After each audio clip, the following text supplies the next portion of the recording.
Vamos amadurecer um olhar.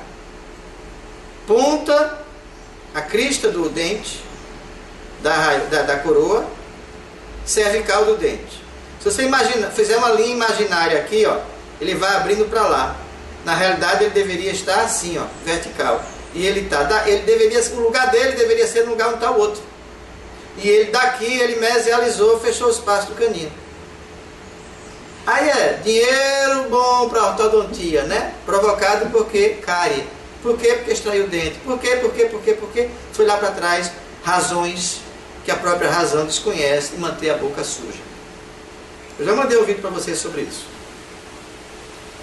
Aí mais a questão de apinhamento dentário por conta de falta de espaço. E aí é o jogo de ortodontia para corrigir para lá e para cá por extrações dentárias precoces. A organização do dente como deveria ser.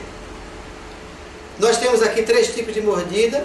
Mordida normal, inferior na face palatina do superior, é o número 1. Mordida topo a topo, é o número 2, incisal com incisal, oclusal. E mordida com trespasse, passou direto, que geralmente é numa classe 3. Anota esse nome aí, classe 3, depois a gente chega lá. Aí o desenho apenas para mostrar o contato dos dentes. Quando toca crista com fossa, e aí os dentes se encaixam direitinho. Aqui, aquilo que eu falei, crista e fossa. Então eu tenho aqui, ó, a ponta, o ápice do dente, a ponta da coroa. E aqui eu tenho ele articulando e batendo exatamente aqui dentro na fossa. Então a gente vai, aqui tem essa parte do dente aqui, chama-se uma vertente. Aqui dentro é a fossa e a ponta é a crista. Então eles vão se encaixando e vão fechando exatamente nas fossas. E dá o espaço de equilíbrio. Aí só para mostrar a vocês os contatos, aí vocês não se preocupem com isso. Mas é importante que vocês saibam a importância do contato interdental para poder não mesializar os dentes. Tá. Aqui eu estou falando justamente da oclusão, não se preocupe. Interferência dos movimentos friccionais, distribuição da força, zona de trabalho, direção axial, equilíbrio funcional com a ATM. Eu tinha falado dos molares em torno de 80 quilos, aqui está colocando 90 a 150 quilos nos molares. Tudo isso tanto é que você pega uma pedra no feijão e você quebra, estraçalha todinho, ou então quebra o dente. Enquanto que na frente só dá em torno de 20 a 25 quilos. Você corta uma linha, corta um pão, pega uma faca cega e tenta cortar o pão para ver como é buchento e difícil. Coloca nos dentes, tá! Tem gente que abre até garrafa de cerveja, né? Para quebrar a coroa é fantástico. Quando eu era dentista, trabalhava, eu dizia assim: continue assim que eu estou te esperando lá. Agora não tem mais. Funções oclusais, vamos lá. Eu tinha falado da homeostase oclusal, osso, dente e músculo, questão de equilíbrio. Então a oclusão cêntrica e a relação cêntrica. Oclusão cêntrica e relação cêntrica. Quando você fecha a boca com os dentes normalmente, todo mundo fechando, oclusão cêntrica. Ou sua oclusão habitual. Porque às vezes a oclusão cêntrica é substituída pela oclusão habitual quando tem algum contato errado de dente. Agora bota a mandíbula mais para trás um pouquinho, desliza ela 2, 3 milímetros para trás com mais força. Para trás. Você faz esse movimento 2, 3 milímetros para trás, esta é a posição mais posterior do côndilo na cavidade glenoide. Esta é a relação cêntrica. Pronto. Então a relação cêntrica é a oclusão cêntrica, a relação cêntrica é a oclusão habitual. Vocês já entenderam. Só para vocês terem essa ideia. E o movimento de lateralidade do côndilo e lateralidade das craninas.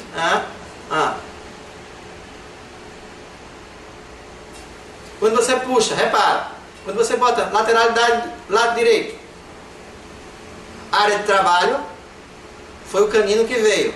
Área de trabalho, lado direito. Área de balanceio, o lado esquerdo, o côndilo se afastou da cavidade. Não é uma peça só? Aí se afastou. Bota para o lado esquerdo. Área de trabalho, lado esquerdo. Área, lado direito, lado de balanceio. Balancear o equilíbrio mastigatório. É uma ação mecânica. Você tem que lembrar sempre que você está trabalhando com uma ação mecânica. O melhor dentista é um engenheiro mecânico. Não anotem o que eu disse. Estou começando a brincar, tá vendo? Forças que atuam sobre os dentes, suporte estabilizador ósseo. Eu já falei do língua da bochecha, aparelho ortodôntico dá uma deformação alveolar para uma nova formação, um novo modelo. E aí você tem o contato interdental, crescimento facial, maxila, mandíbula, sendo a maxila mais veloz. O crescimento facial, maxila e mandíbula cresce para frente. Lembra que eu falei do molar? Quando ele articula aqui, ó, e aí o rosto está aqui, aí eles vão crescendo e com isso aumenta a dimensão vertical e aí você tem a dimensão vertical estabilizada. É estabilizada.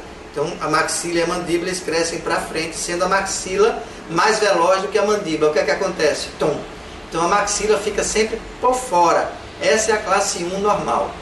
Quando ocorre da maxila é muito mais para frente, aí vai para a classe 2, dá uma protrusão. E quando ocorre a mandíbula ir para frente, aí vem a classe 3, é aquele queixudo. A gente vai ter a foto para isso. Eu tinha falado na dimensão vertical, o compasso de Willis. É esse compasso aqui. Ele mede exatamente da espinha nasal, aumento, a base aqui do nariz, a essa posição aqui. Então esse é um instrumento para quem vai fazer prótese total, que não tem mais dente nenhum. Como é que vai medir? Como é que vai botar a altura do dente, largura e tudo? Então você vai, bota cera, mede. Não, mediu aqui, traz para cá, ficou muito alto.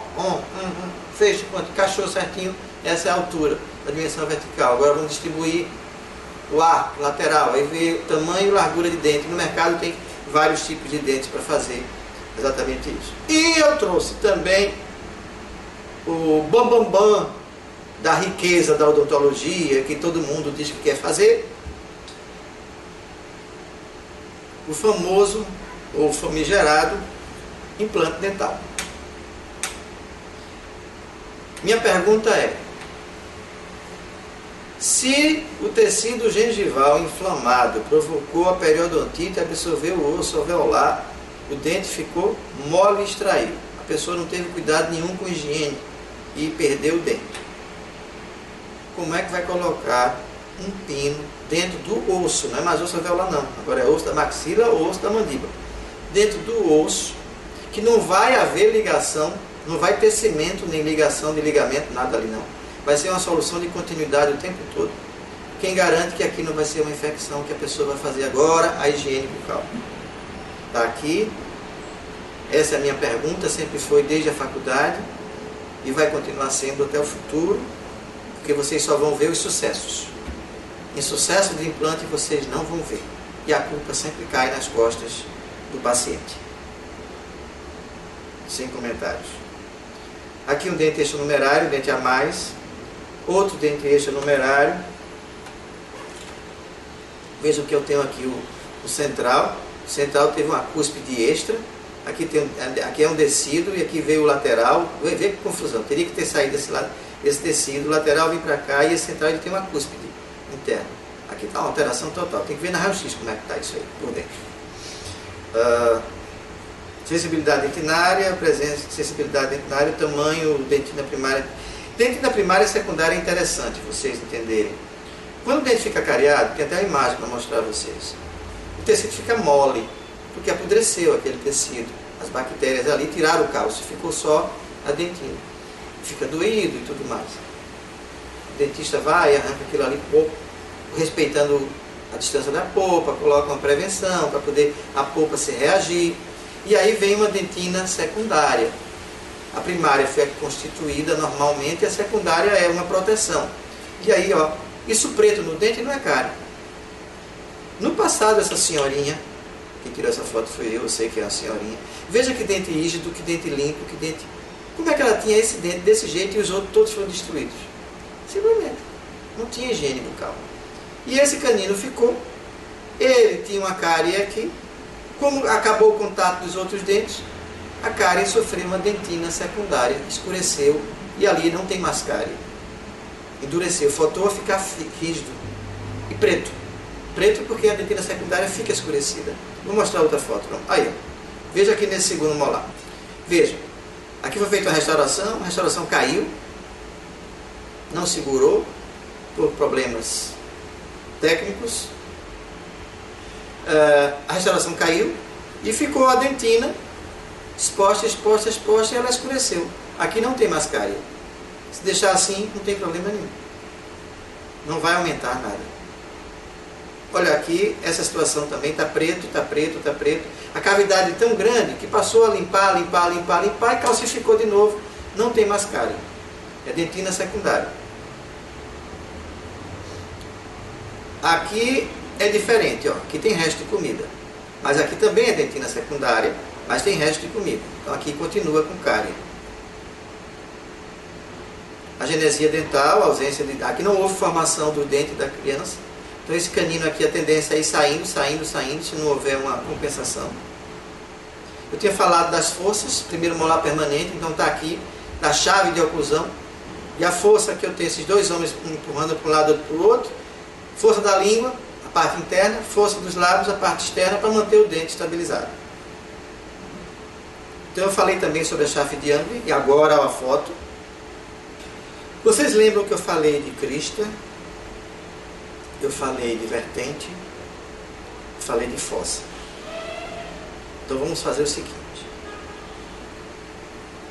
Eu tenho molar superior, eu vou falar devagarinho.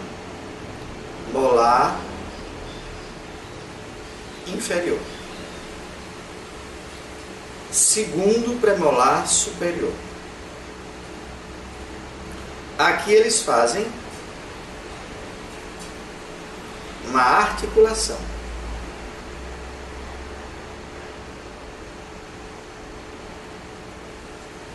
Distal do premolar, distal do segundo premolar, mesial do primeiro molar.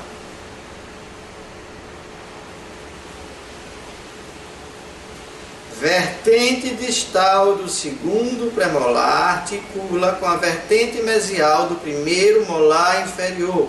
Chave de ângulo classe 1. Pegaram? São 8 contatos que Young estudou e caracterizou. Eu só vou pegar esse.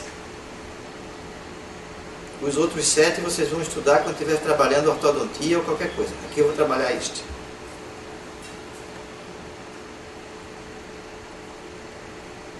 O que foi que aconteceu aqui? Ó, molar inferior, primeiro molar. Ó, o segundo premolar, que era para estar aqui e veio para frente. Se o segundo, a maxila veio para frente em relação ao primeiro molar inferior, eu tenho uma classe 2. Eu tenho uma protrusão da maxila. Foto da direita. Eu tenho o primeiro molar e o segundo premolar, que era para estar aqui, veio para trás. Ou seja, a mandíbula dessa vez foi que deslizou e cresceu. Isso é no movimento normal, fisiológico, não é sem projetar não. A mandíbula cresceu mais do que deveria. Então eu tenho uma classe 3. E aí o dente passa para frente. Classe 1, classe 2, classe 3. O que é que eu tenho aqui? Classe 2. Por que eu sei disso? Não é só porque os dentes estão para frente. É porque aqui eu tenho molar e olha onde veio o premolar. Veio-se embora para frente. Então aqui eu tenho uma classe 2. Tem outros comprometimentos? Tem. Mas agora é a classe 2. Um overjet acentuado, uma projeção dos incisivos superiores acentuada. Vamos lá, alguém vai dizer aqui qual é a classe 1, 2 ou 3? Queixo travando, a queixa do paciente. Queixo travando, principalmente. Eu vou dizer como é que ele me diz. Queixo travando, principalmente quando vou beijar a minha namorada. E foi dizendo outras coisas mais que ele fazia também no beijo aí. Trava ele. Tive que ir para o hospital para fazer uma manobra. Classe sem olhar dente, só 3. Só olhando o rosto, você já vê a mandíbula projetada para frente. Olha aí, quando a boca aberta, mas quando ele fecha, veja, não está com os incisivos projetados para frente, mas ele tem um crescimento a mais e houve uma compensação aqui, mas é uma mordida habitual e sofre. Ele sofre com isso, é uma classe 3. Trespasse vertical e horizontal. Lembra da dimensão vertical? Este espaço aqui, que seria igual a este. Nós estamos aqui com a situação que perdemos esse espaço. Veja que o dente inferior ele não está articulando na face palatina do incisivo central superior. Ele está pegando, tem casos que você encosta, a criança morde a gengiva no palato, que é esse aqui é um dos casos. Agora, preste atenção para uma coisa. Aqui dá para a gente ter ideia, porque vocês não têm maturidade do olhar, mas vamos ver. O que é que pode ter acontecido aqui para perder a dimensão vertical? Vocês lembram que eu falei que a dimensão vertical é mantida quando os dentes de leite e os molares descidos seguram para poder erupcionar os permanentes. Quando tiro descido, são os molares permanentes que seguram para poder erupcionar os outros dentes? Pronto. Então veja aqui, ó. Ó, aqui eu tenho um dente, aqui eu tenho um dente, aqui eu tenho uma baixa. Foram extraídos molares dos dois lados. Provavelmente por cárie. E aí perdeu a dimensão vertical. Quem foi que arrancou o primeiro molar?